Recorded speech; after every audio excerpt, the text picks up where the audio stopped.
اسی طریقے سے سب سے اہم یہ ہے کہ دعوت کس طرح دی جائے.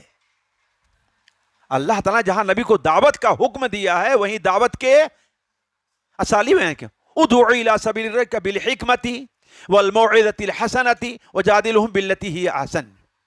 قرآن مجید میں دعوت کے 4 اسلوب کا صراحتاً ذکر ہے.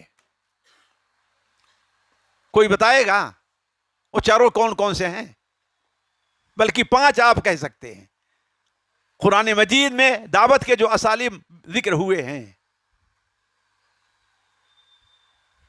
حکمہ، موعظہ حسنہ، مجادلہ باللتی ہی احسن، ولا تجادلوا اہل الکتاب الا باللتی ہی احسن الا الذین ظلموا منہم. گویا مجادلہ باللتی ہی احسن سے الگ کیا ہے؟ مجادلہ بمثل ہونا چاہیے نا. اور 5واں اسلوب کیا ہے؟ اسوہ حسنہ کا ہے. لقد کان لکم فی رسول اللہ اسوۃ حسنہ. اسی لیے آپ لوگوں کو یہ سمجھنا چاہیے کہ اگر دعوت کے بارے میں ہمیں علم نہیں ہے دعوت یا صلاح تو ہماری دعوت کیا ہوگی؟ کامیاب نہیں ہو سکتی ہے.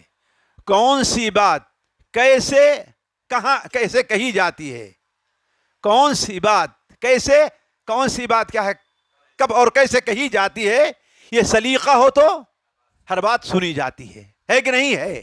تو یہ بڑی اہم چیز ہے. اگرچہ ایک فاسق اور فاسق شاعر ہے لیکن ایک ہی حکمت کی بات لے رہا، کوئی یہ بری چیز نہیں ہے کہ نہیں ہے؟ تو خیر